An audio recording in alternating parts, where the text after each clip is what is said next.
Well, I thank you guys for having me here today. I think it's an honor to get to speak to you about some of the psychological issues that are associated with PCOS.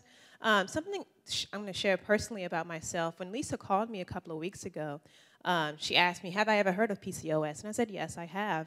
And incidentally, the next week, I happened to go to the doctor, and I was telling him about some of my symptoms. And my doctor said, you may have PCOS. And I was like, oh, my gosh, somebody just called me last week to come speak in a conference about it, and now it's actually something very real that I have to deal with. And I thought, well, there's a reason. I mean, there's always a reason for why things happen. And I think for me, it gave me the opportunity, speaking in a conference, to research a little bit more and to understand the symptoms and understand some of the issues that somebody that is going with PCOS, what they have to go through. I don't know the first time that any of you guys heard about your diagnosis, how you reacted to it emotionally. I'm going to open it up a little bit to talk as I talk. Anybody that knows me, when I present, I'm like interaction, because as much as I love my voice, I don't like to hear it for long periods of time. So if you do want to have something or anything you want to contribute to, if you just raise your hands, and we can definitely give you an opportunity to talk about it. One thing I will say for myself, the first thing when I heard about it that really resonated with me is, will I be able to have children? And that really took a toll emotionally for me. And I don't know if that's something that you guys have experienced, but that was a big, poignant part. Because A, I found out there's these symptoms, and there's an actual diagnosis that goes with the symptoms, but then now what? What does that mean? Because I haven't had the opportunity to have kids yet. So I thought that was something I did want to share today, since we are talking about the psychological nuances of the disorder, and then how to deal with that emotionally, because something that I was grappling with the last couple of weeks. So what does PCOS mean to you? Anybody have any idea or anything that you want to say when you've heard your diagnosis, what that meant to you? All right, I'll give you over here. At the time that I was diagnosed, I was trying to get pregnant in my mid-40s. And having been diagnosed with that, I knew that it was an extreme uphill battle. And just so you know, I gave birth to twins 14 months ago. Congratulations. It's a beautiful story, Cindy. And that's the good thing about it, is a lot of times when you hear that, you think, oh my gosh, this is it. And that's not always the case. Yes, it's a little bit more of a battle, but it's not necessarily something that we can't overcome. I know you guys had the 5K yesterday. Anybody do the 5K? Great. And when somebody was telling me, I'm a big runner, so I'm always big about 5Ks, 10Ks, and marathons. And Lisa was telling me that they have steps in the 5K. And I said, whoa, steps? But the beautiful thing I love about the 5K, it's hard enough. Life is hard. But then sometimes steps or extra obstacles gets thrown into it. And you look at the steps, like, oh, no, I've been running for 20, 30 minutes, and I see steps. Nah, I might just sit at the bottom of the steps. Or I may say, you know what, this is going to be difficult, but I'm going to go ahead and charge through the steps. And when you make it to the top, you're like, wow, I did that. So I love your story, Lisa. Is it Cindy? I'm sorry, Cindy. I'm very terrible with names. Cindy, because that was your steps, and you decided to climb it as opposed to give up. So that's a beautiful thing. So one thing I do want to mention is that you're not alone. Once again, when I got the diagnosis, a good colleague of mine, I just happened to tell her that I was speaking at a conference, and she said to me, you know, I have PCOS too. And I've known this person since '99. I was like, wow, I never knew. And we had the most meaningful conversation we've had since I've known her for 14 years. And it was real. And so something poignant to say is that you're not alone. I mean, if you're looking around the room, there's a lot of support that you will have for yourself, and there's a lot of people out there that may not be in this room that can support you, and you never have an idea, because most people don't talk about it, because it's not something that is as well known, if that makes sense. So a lot of times you may feel, I'm the only person that has this, and not understanding that people involved in your life may have the same diagnosis, but not willing to talk about it. I know Dr. Gibbs talked earlier, and she said some of the symptoms most people don't want to speak about because it can be embarrassing. When she said about the hair, I was like, oh my gosh, I remember not wanting to tell the doctor, oh, I actually having hair coming out of my chin because that's so embarrassing. Or going to the doctor the first time, like, I'm not a teenage girl, but for some reason I keep having pimples. Like, what happened? So I think it's nice to know that there's people out there that have the same syndrome, and being able to talk to them freely, I think it's liberating. So what I want to talk about is some of the psychological implications associated with PCOS. One of the big things that you'll see a lot are psychological disorders that come once a diagnosis comes. And anytime you see a long-term diagnosis, that's usually a byproduct of it. So depression. A lot of times, females that do get this diagnosis, they experience depression for a lot of different reasons. The nature of having diagnosis alone is what sometimes causes somebody to feel depressed, but then also your hormones can make you more at risk for depression as well. Okay, so that's something to think about. Also anxiety, and anybody know about depression and anxiety, they kind of go hand in hand. A lot of the same neurotransmitters that are associated with depression are also the same ones associated with anxiety. So you may see, especially that's why you see medications a lot of times the same for depression and anxiety because the chemistry of it is usually the same. Self-esteem. I think self-esteem is huge. All right? Self-esteem is how we feel about ourselves. And when our self-esteem is not high, a lot of times we don't want to do things. A lot of times we think that we're lesser than. And that really, that internalization a lot of times is really going to impact your functioning and then lead to depression. All right, so sometimes when people are like, oh, self-esteem, don't even, it's not that big of a deal, but it's huge. Because when it's not taken care of, it impacts your whole life.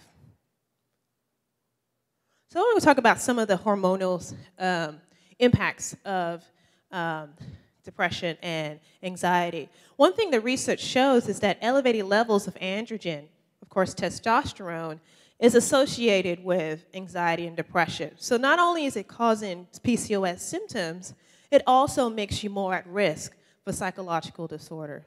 Okay. Also insulin resistance.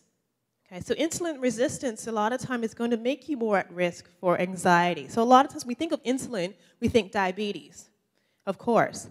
But also insulin's going to have an impact on your overall well-being as well, which is why when you're getting treated for the insulin resistance, in essence, it's also helping you with your psychological well-being. This is one of the big things I think too. We've talked about the biological implications, but also what's going on with you mentally is also an implication as well. One thing I mentioned whenever I first found out about diagnosis, my biggest fear was infertility. And as a woman, a lot of times we want to feel like a woman, right? That's part of our identity, okay? So even as much as we hate having, I don't know, people look forward to having a menstrual cycle, but it being there makes you realize I am a woman. And when you don't realize how much it is important to you until you lose it. All right, because it says, you know what, I feel like I'm damaged. I feel like I am not a full woman. I feel like I'm not able to do the things that a woman should be able to do. All right, and a lot of times when we have that feeling, it's going to make us have self-esteem issues and depression. Hair thinning, of course, and acne, or hair thinning and hair growth in areas that you don't want to have hair growth, once again is going to impact how we feel as a woman. Okay, of course, hair thinning, you think of that more as a male thing, not necessarily as a female to go through that. And then now, that's a reminder, I may not be as attractive or feel as attractive as I was. Or I'm embarrassed because I'm having acne and I'm 30 years old. And I don't know how to navigate that. So those are big things, I think, that have to be addressed. And a lot of times we get focused on the medical, which is very important, and not necessarily take care of ourselves mentally when we're going to experience these things. I just wanted to add some of the symptoms of depression and anxiety. Okay, so when I think of depression, a lot of times there's some thoughts about depression. It's, oh, get over it, you just have the weepies, you're just fine. But I think depression goes beyond that. Right? As anybody's been depressed before, you know it affects you not only mentally, but physically. All right, let's give an example. Think of your longest day. Right, you wake up, you do a 5K, you take the kids to school, you go to work, you come home, you cook dinner, you help them with the homework, And then you have to do your own work. Then finally you are done and you lay down. How do you feel after? Are you in the best of moods? Probably not. So like when you finally lay down and somebody says to you, hey, I need you to do this. Oh. Okay? A lot of times you're going to feel tired. So imagine waking up like that. Starting your day feeling physically defeated and emotionally defeated. That's how depression is. Okay? A lot of times we just think of it as, I feel sad. But physically the body feels it as well. And so there's a less motivation to want to do things. All right? So that's part of the depression symptoms. Feeling of loneliness, feeling of hopelessness, feeling of I can't do anything to fix my situation is associated with depression. Also weight gain and weight loss, which of course is associated with PCOS, but also is a depression thing too. One of the big things, too, is an inability to focus. So we have to do things on a daily basis. I'm sure most of you guys work or have kids and things like that. And if you have a hard time focusing or being able to sit down and do things, then your work is going to be impacted. And then, of course, that contributes to you to feel it even worse about yourself. Anxiety. Anxiety, you'll notice that you feel anxious, you feel irritable, you feel tense. You're persistently worrying about things that could happen that may not necessarily be rational, but you can't get your mind off of it, all right? And a lot of times you may be worrying about, what if this happens? What if this happens? What if I can't do this? What if I can't do that? And then before you know it, you're unable to do the things that you need to do because of the fact that you're so wrapped up in these anxious thoughts, okay? Some people I see that experience anxiety and they have a panic attack, and they go to the doctor, or they go to the ER, because they really think that they're dying. It feels like there's a pressure on their chest. And they're like, I cannot breathe. I go to the ER, and they tell you it's a panic attack. And you're like, oh. All right? But that is anxiety, and it's definitely something real. So when I was talking about, I was coming up with how can we help ourselves be psychologically prepared for the PCOS diagnosis. So I came up with this 4A model. I would kind of taken from a preacher model, come up with A's and letters and things like that to help you remember.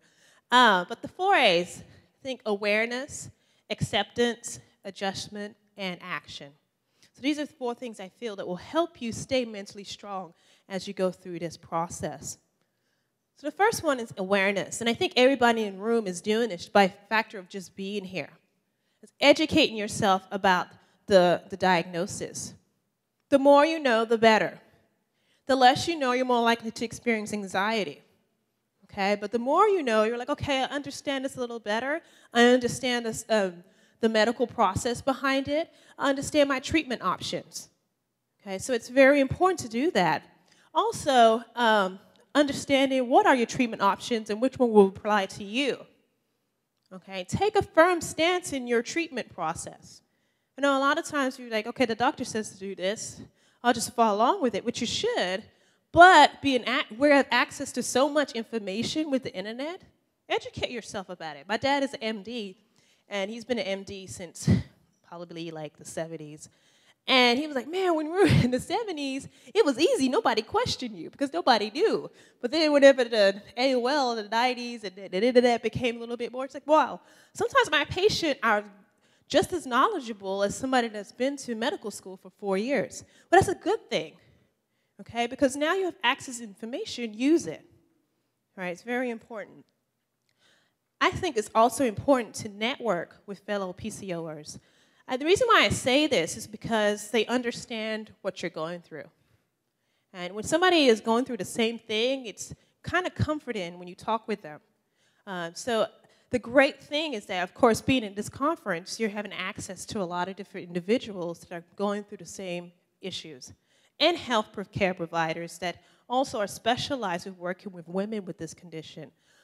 Also, I think it was great. So looking at some of my research is online. There's a lot of social networks out there that is specific towards individuals that have PCOS, which I think is great. I mean, using social network as a tool to be able to connect to others is a great thing. Friends and family. Like I said, I was sharing a story about my friend. I didn't know, but it just happened that we talked about it because I was speaking at this conference. And you never know that some friends and families can be a support system to you. Second A is acceptance. Okay, the doctor tells you you have PCOS, your labs match up, or for whatever reason. It made me think of, there's a model that talks about grief, and when something has happened in your life, that you go through the different stages before you get to what we call acceptance. And I think a lot of times when we get the diagnosis, we do go through this process. First one is denial. Nah, I feel good. I think it was just a fluke. It's not a big deal. It's not me. That doctor must have got it wrong. Okay, so I don't want to accept what I was been told. Next one is anger. You realize, okay, this is really happening. Well, that's not fair. I'm a good person. So why am I the one that's going through this and somebody else is not? Okay, that pisses me off. Okay, next one is bargaining, when a lot of times you're going to try to negotiate with yourself to help yourself feel better. Okay, I will do anything to have a child. What can I do to make this situation better? Depression usually follows, and then finally, hopefully, when you get past all of these stages, you're able to accept. All right, that's when you finally resolved it. All right, it's going to be okay. I can learn how to fight this. Okay, that's where you want to be. Okay, so you might find yourself somewhere within that stage, but hopefully, with support, you'll get to acceptance.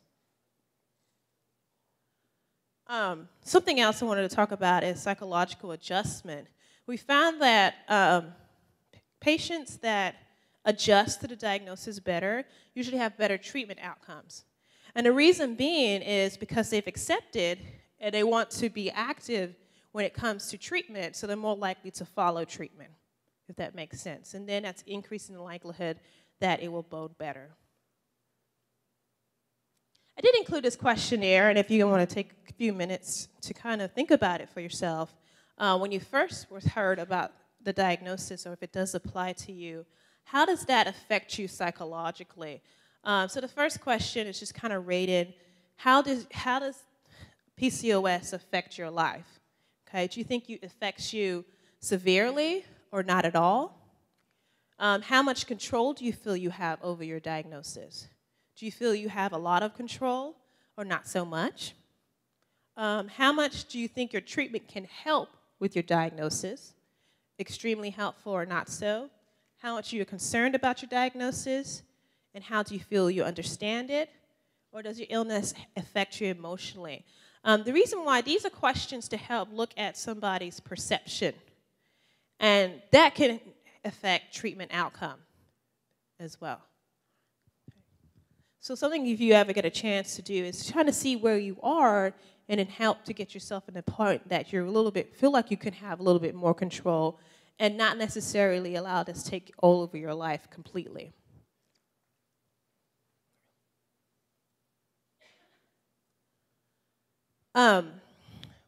Something about when it comes to the treatment process, when I get people in my private practice and they're experiencing symptoms of depression or things that are going along with them, there's different treatment modalities. One of them is CBT, which is cognitive behavioral therapy. Basically, the whole idea is when you're feeling symptoms of depression or anxiety, a lot of times if you look at the way you think about things, that can impact how you experience the world, if that makes sense. Okay, so a lot of times when somebody's experiencing a mood disorder, it could be that they're falling into the thinking patterns that will increase the likelihood that they will see the world in a negative manner. Okay, so these are some of the different cognitive distortions that somebody can experience. First one is all or nothing thinking. So it's everything's all good or all bad. Now, is everything in the world all good or all bad? No, not necessarily, right?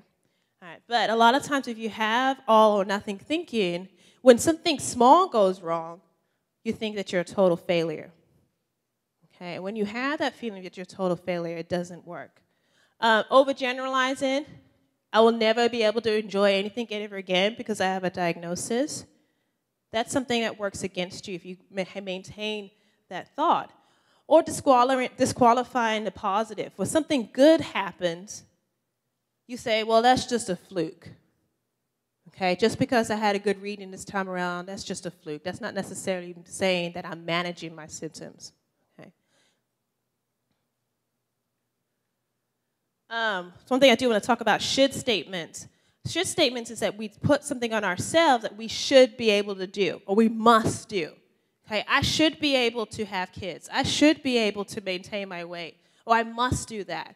And we say a lot of times when we put pressure on ourselves that much, it could make us feel bad. So say, there's a little joke, don't masturbate, all right? Because if you masturbate, a lot of times, it's going to make you feel a little bit, put too much pressure on yourself, and that increases the likelihood that you will be anxious or depressed. Okay. So one of the things you want to do is adjust. Okay, so thinking about, am I saying things or am I thinking things that's going to increase the likelihood that I'm not going to fight? And adjust those thinking, okay? So going from I can't to I can, okay? Or you won't or I will to I will, okay? I'm a fighter. Also, I was talking to my friends, you take the bad things and you turn it into good. So things that are going on with you that you may think is a loss can actually be something positive if you spin it in a positive way. So I saw this picture, I thought it was great. Adoption is new pregnancy. So taking something that you feel was taken away from you, but spinning it and making it important to you. I was talking to my friend, she was saying, you know what? Yes, I miss having a menses, but I get to save $10, $15 a month instead of paying for, so taking something that may not necessarily be bad, but seeing that something positive that can come from it, even if something as small as saving $15 a month. Anybody heard of Stephen Covey? He actually died not too long ago. Stephen Covey is, he wrote this great book, and it's called 7 Habits of Highly Effective People, a very famous book. And he identifies 7 things that you can do to be an effective individual. We don't have time to talk about all 7, but one of the things that I want to take from there is to be proactive. That was his very first habit, all right, to be proactive, which means is to take control, okay, to have what we call internal locus of control, meaning that I know that I have the ability to make my situation better, and I worry about the things that I can control. Anything that's outside of my control, I'm not going to worry about it, okay, because that's a wasted effort. I can't fix it. Can I fix that it's going to rain today? As much as I would like, I don't have that kind of control. Okay, so therefore, that's outside of my locus control. So what I do focus on is what I can have an impact on. So what is it about that's going on with you that I can actually fix or control? And that's where I focus my attention on. All right, so a proactive person is responsible. They respond, not react. There's a difference between the two. Okay, so response means that I'm actually taking something and being proactive about it, as opposed to reaction is that something happens and then I react to it. So that brings me to the last stage, which is action. Okay, so I saw this when I was doing my research on it, and it was talking about different things you can do to actually take action when it comes to working with PCOS. So living the life, I think it's beautiful to continue to live the life and live a positive life. Blushing beauty, we'll talk about how you do that. Loving the food. You may also know, of course, diet becomes a major part of your life. Fun, fitness, and passion and purpose. So the first one we'll talk about, what happened? Treatment and living a better life. So adhere to your treatment recommendations and also understand them better. Seek professional help. If your symptoms of depression or anxiety are becoming too much, then seek professional help for that. So therapists that are out there that can help you process that. I know that mental health at some point sometimes still stigmatized. It's like, oh no, only people that are really crazy should go see a psychologist. And I say everybody in here can benefit from talk therapy, unless you have the perfect life. If you have the perfect life, let me know how you're doing that. Okay, so, but everybody in here can benefit talking to somebody. You think about it, even when you talk to your best friend, you talk to your spouse, you feel better. All right, so talking to a professional is always good. Okay, maintain a healthy diet. I know that I saw that there, you guys, I think there's going to be a, what is the word? Over there, you have different people set up, nutritionists, which is a very important process. That's how you can be active, is adhering to a diet that works for you. All right, and make sure you get all your nutritional needs met, but also in a way that it will keep you healthy. Exercise regimen. And every time people think exercise, they're like, oh, I have to go to the gym for an hour. I don't like going to the gym. Or exercise is a punishment. And it doesn't have to be that way. There's a lot of different ways you can exercise and be active, and it's not necessarily being on the treadmill for 30 minutes. Anybody have any unique ways that they like to exercise? Yes. Going for a bike ride with your toddler. So not only that your toddler gets a chance to get out and get fresh air, and usually is tired when you get home, so he'll probably sleep better, he or she. But then also you get a chance to do something that's not necessarily as boring, right? Anybody else? Yes, ma'am. Dance Central. Is Zumba? Just straight dancing. Nice. Okay. So dancing, like I said, a lot of times we think, oh, we have to be running, but dancing's a great source of exercise. I love Zumba. That's my thing. So the days that I'm not running, I like to do Zumba, and I don't feel like I'm exercising because I really am popping my booty and things like that, and then next thing you know, I'm sweating, you know? So that's one of the ways that you can make exercising enjoyable and not necessarily the stereotypical way of exercising. The reason why I'm a bit, oh no. There it goes. Okay. A lot of times we think of exercise for weight maintenance. Yes, exercise does help with weight maintenance. But there's other byproducts that comes with exercising. It's not just the fact that it will help me manage my weight, but it also helps you manage your symptoms a little bit better. Okay, so helping with your glucose. Okay. Levels. Okay, we'll just work with them. I'm almost finished. It helps with your insulin, with the body producing insulin. Whenever you are exercising, the body is going to produce insulin a little bit more effectively. It decreases the likelihood of heart disease. One thing it also does is it elevates mood. So let me ask you this. When you've worked out, do you ever feel like you're in a bad mood after? You may hate it and be in a bad mood while you're doing it, but when you're done, you're typically not in a bad mood. And the reason why is that your body, when you're exercising, it releases the neurotransmitters that are associated with good mood. So you start seeing serotonin being released, you get to see that endorphins are being released, and you feel good. So exercise is one of the easiest ways you can use to help combat depression. Okay, so it's not just about weight control, it's also holistically feeling good. All right? One of the things I do say, oh, I keep doing this.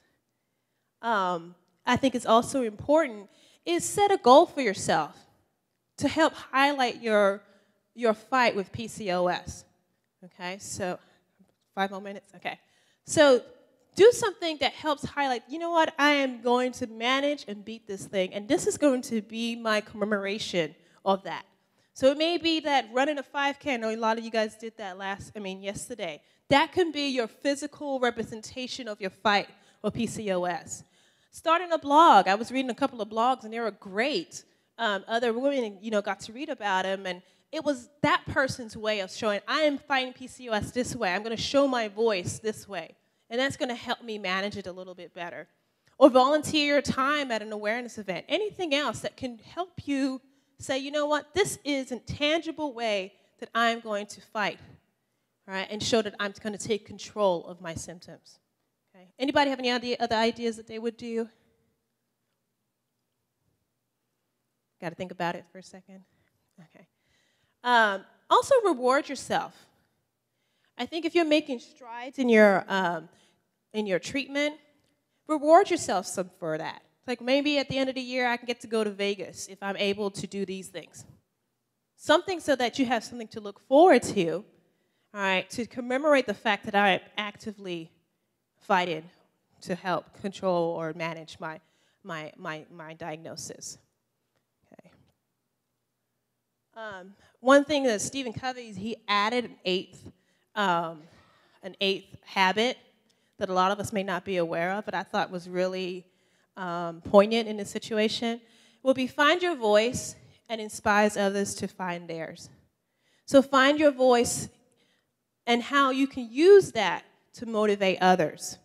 I think that's great. That's part of the process of what we call self-actualization, being the ultimate self. So not only helping yourself figure out how I'm going to work with this diagnosis, but always use what you know for yourself to inspire others. And I think that's the ultimate idea and the ultimate way that you can help further this PCOS awareness.